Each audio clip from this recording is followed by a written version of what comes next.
আসসালামু আলাইকুম। সংবাদে আপনাদের সবাইকে স্বাগত জানাচ্ছি। আমি ফিরোজ তোহা। শুরুতেই সংবাদ শিরোনাম। বাংলাদেশের সর্বশেষ গুরুত্বপূর্ণ আপডেট সংবাদে আপনাকে স্বাগত। শুরুতেই সংবাদ শিরোনাম, পরে বিস্তারিত। শুরুতেই জানাব, সারা দেশে একদিনে গ্রেপ্তার ১,৪৯৩ জন।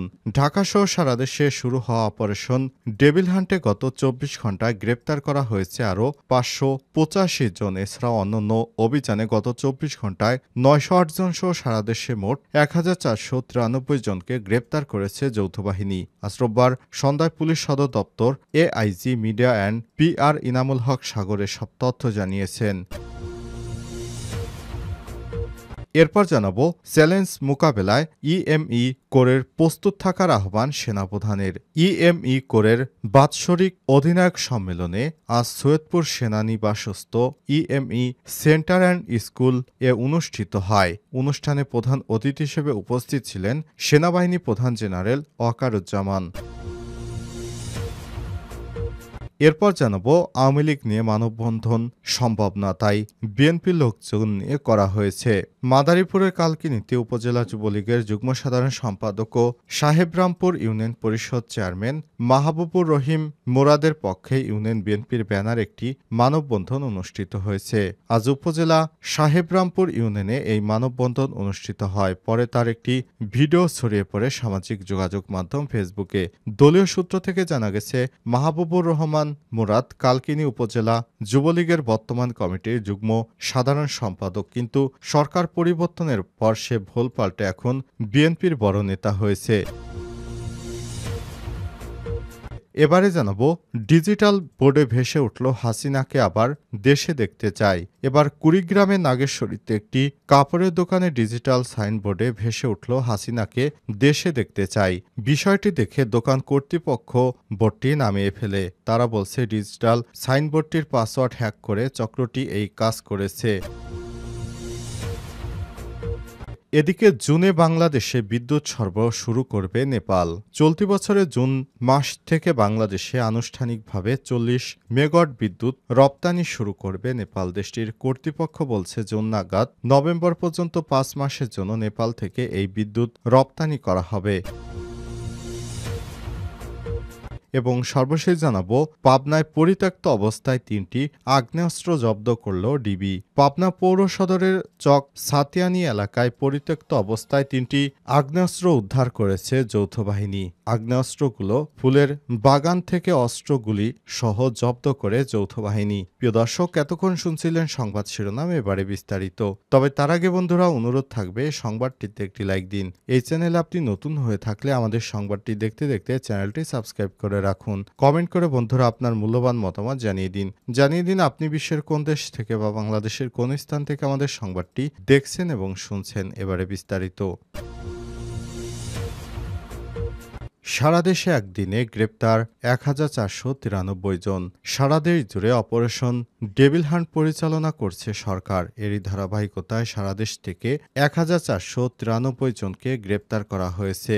বেশ কিছুদিন আগে গাজীপুরে শিক্ষার্থীদের উপর হামলার ঘটনার পরই অপারেশন ডেভিল হান্ট পরিচালনার সিদ্ধান্ত নিয়েছে অন্তর্বর্তীকালীন সরকার। এরই ধারাবাহিকতায় সারা দেশ থেকে অপারেশন ডেভিল হান্ট পরিচালনার পর থেকে আওয়ামী লীগের নেতাকর্মী এবং দুষ্কৃতকারী, চাঁদাবাজ, মাদক ব্যবসায়ী, মাদক কারবারি এবং দেশকে যারা অস্থিতিশীল করতে চায় তাদেরকে গ্রেপ্তার করছে যৌথ বাহিনীর সদস্যরা। আজ পুলিশ সদর দপ্তর জানিয়েছে, গত ২৪ ঘণ্টায় ১,৪৯৩ জনকে গ্রেপ্তার করা হয়েছে। বিষয়টি নিশ্চিত করেছে পুলিশ সদর দপ্তর। তারা জানিয়েছে, সারা দেশে অভিযানের অংশ হিসেবে ৫০০ জনের মতো অপারেশন ডেভিল হান্টে গ্রেপ্তার হয়েছে। বাকি ৯০০ জন বিভিন্ন মামলায় গ্রেপ্তার হয়েছেন। তাদের বিরুদ্ধে এজাহারভুক্ত বিভিন্ন মামলা ছিল। এই মামলাতে তাদের গ্রেপ্তার দেখিয়েছে পুলিশ। চ্যালেঞ্জ মোকাবেলায় সেনাবাহিনীকে প্রস্তুত থাকার নির্দেশ দিলেন সেনাবাহিনী প্রধান জেনারেল ওয়াকারুজ্জামান। ইএমই কোরের বাৎসরিক অধিনায়ক সম্মেলনে রোববার সৈয়দপুর সেনানিবাসস্থ ইএমই সেন্টার অ্যান্ড স্কুল ইএমসি&এস এ অনুষ্ঠিত হয়। অনুষ্ঠানে প্রধান অতিথি হিসেবে উপস্থিত ছিলেন সেনাবাহিনী প্রধান জেনারেল ওয়াকারুজ্জামান। সেনাবাহিনী প্রধান সম্মেলনের উপস্থিতি ইএমই কোরের ইউনিট সমূহের অধিনায়ক এবং অন্যান্য কর্মকর্তাদের উদ্দেশ্যে কোরের তথ্য বাংলাদেশ সেনাবাহিনীর উন্নয়ন কল্পে বিভিন্ন দিক নির্দেশনা প্রদান করেছেন তিনি। ইএমই কোরের গৌরবোজ্জ্বল ঐতিহ্য এবং দেশমাতৃকার সেবায় ইএমই কোরের অবদানের কথা উল্লেখ করেছেন। এ সময় তিনি আধুনিক যুগোপযোগী প্রশিক্ষণের মাধ্যমে সক্ষমতা অর্জন, একবিংশ শতাব্দীর চ্যালেঞ্জ মোকাবেলায় প্রস্তুত থাকার জন্য ইএমই কোরের সকল সদস্যবৃন্দের প্রতি আহ্বান জানিয়েছেন এবং প্রত্যেক সদস্য আগামী দিনে দেশ সেবার অনন্য দৃষ্টান্ত স্থাপন করবে মর্মে আশাবাদ ব্যক্ত করেছেন। অনুষ্ঠানে GOC army training and doctrine command, সেনা সদরের ঊর্ধ্বতন সামরিক কর্মকর্তাগণ, commandant EME centre and school, Bangladesh সেনাবাহিনীর সকল ইএমই ইউনিটসমূহের অধিনায়কগণ এবং গণমাধ্যম ব্যক্তিবর্গ উপস্থিত ছিলেন। আওয়ামী লীগ দিয়ে মানববন্ধন সম্ভব নয়, তাই বিএনপি লোকজন দিয়ে করা হয়েছে। মাদারীপুরের কালকিনিতে উপজেলা যুবলীগের যুগ্ম সাধারণ সম্পাদক ও সাহেবরামপুর ইউনিয়ন পরিষদের চেয়ারম্যান মাহবুবুর রহিম মরাদের পক্ষে ইউনিয়ন বিএনপির ব্যানারে একটি মানববন্ধন অনুষ্ঠিত হয়েছে। শনিবার 22 ফেব্রুয়ারি উপজেলার সাহেবরামপুর ইউনিয়নে মানববন্ধন অনুষ্ঠিত হয়। পরে তার একটি ভিডিও সামাজিক যোগাযোগ মাধ্যমে ছড়িয়ে পড়ে। দলীয় সূত্র থেকে জানা গেছে, মাহবুবুর রহমান মুরাদ কালকিনি উপজেলা যুবলীগের বর্তমান কমিটির যুগ্ম সাধারণ সম্পাদক। তিনি হাসিনা সরকারের আমলে 2021 সালে চেয়ারম্যান নির্বাচিত হয়েছেন। এছাড়া উপজেলা আওয়ামী লীগের বিভিন্ন সমাবেশে অংশগ্রহণ করে জিয়াউর রহমান এবং বেগম খালেদা জিয়ার বিরুদ্ধে বক্তব্য দিয়েছেন। এসব বিষয় নিয়ে সম্প্রতি মুরাদের প্রতিপক্ষের লোকজন ফেসবুকে লেখালেখি শুরু করেছে। এতে ক্ষুব্ধ হয়ে সাহেবরামপুর ইউনিয়ন বিএনপির ব্যানারে একটি মানববন্ধন ও বিক্ষোভ মিছিল করে মুরাদের সমর্থকরা। এ নিয়ে ক্ষোভ দেখা দিয়েছে বিএনপি এবং অঙ্গ সংগঠনের নেতাকর্মীদের মাঝে।